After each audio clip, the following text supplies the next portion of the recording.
The Illuminati does exist. The secret society is so notorious that many have assumed it resides only in legend and myth. But it was in fact founded on May 1st, 1776 in the heart of Bavaria, Germany. Aaron Dykes here for Infowars.com in Bavaria, Germany, where in Ingolstadt in 1776, Professor Adam Weishaupt founded the Illuminati right here at this university. And we are, as a people, opposed to secret societies, to secret oaths, and to secret proceedings. For we are opposed around the world by a monolithic and ruthless conspiracy that relies primarily on infiltration instead of invasion, on subversion instead of election. We'd like to show the historic background of the original Illuminati. It was here in Ingolstadt 1776 when Adam Weishaupt founded the original Bavarian Illuminati, a secret order he founded here around the University of Ingolstadt.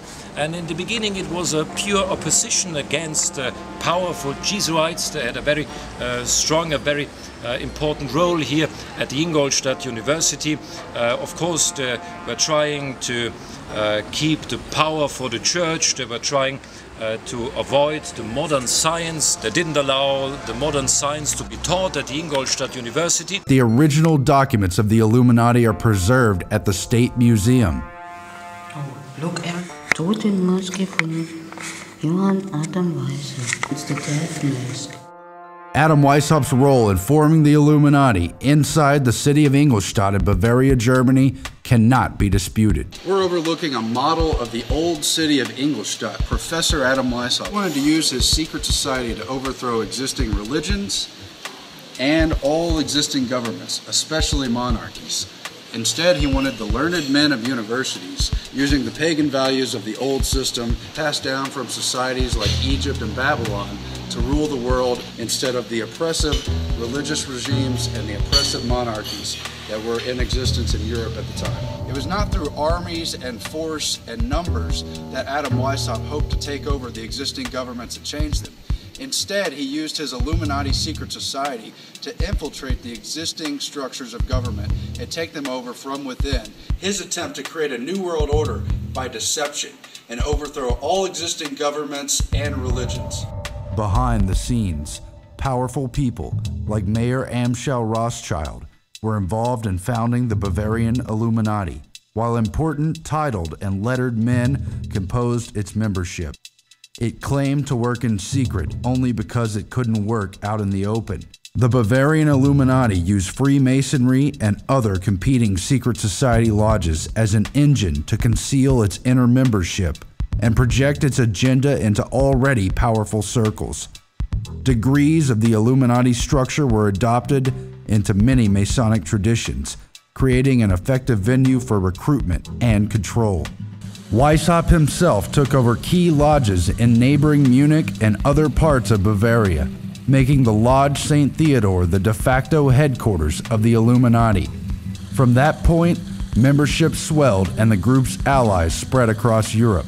I'm standing in the old city of Munich, not far from where Adam Weishaupt's headquarters for the Illuminati was found. It was the Lodge Theodore, also known as the Lodge St. Theodore Albone Council. Now that lodge is nowhere to be found on the internet, although we know it's here somewhere in the old city. A lot of that old city was destroyed in World War II, but very suggestive is the church behind me that bears the all-seeing eye atop of it, the blazing emblem of the all-seeing eye with the triangle. By 1784, the Bavarian Illuminati had officially been exposed. The member list and the agenda had been found on a messenger killed when he was struck by lightning, and the monarchs in Bavaria had the list and shared it with other monarchs. The ruler of Bavaria, Karl Theodor, outlawed the secret society, banished Adam Weishaupt, and the other leaders scattered.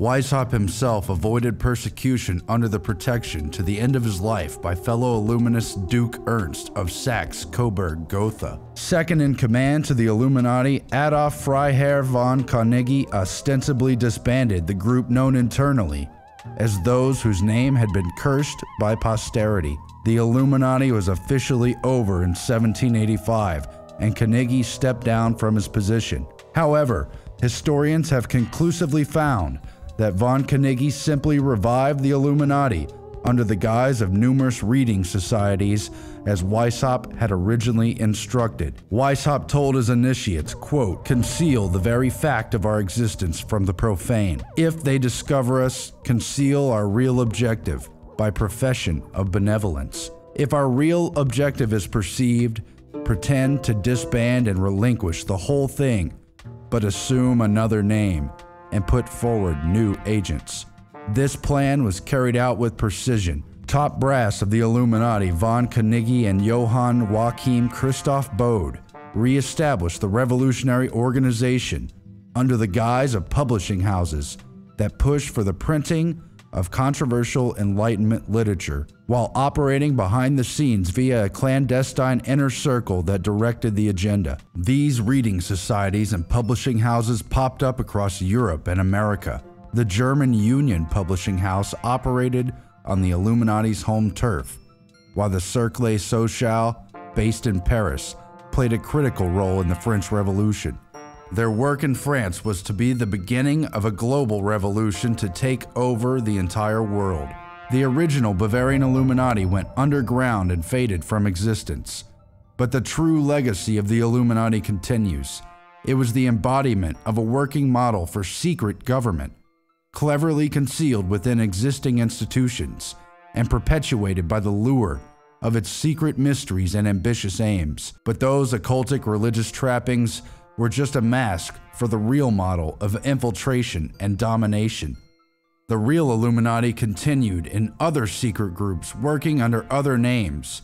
At their core, they were nothing more than private intelligence agencies who carried out their agenda through the positions of power held by their elite membership, bonded by secrecy.